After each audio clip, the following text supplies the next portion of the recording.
Ողջույն սիրելիներ, այսօր մենք միասին կանենք հավես բնագիտական փորձ։ Դե եկեք սկսենք։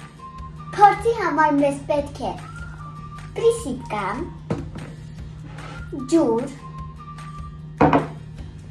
աման և ամանի հեղուկ։ Սկզբից ջուրը լցնենք ամանի մեջ, հետո լցնենք պրիսիպկան,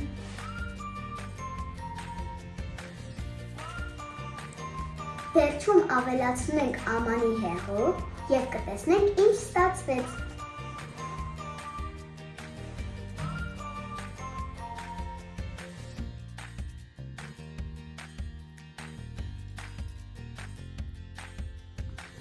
Ահա այսքանը։ Հուսով եմ դուք հավանեցիք իմ փորձը։ Կհանդիպենք։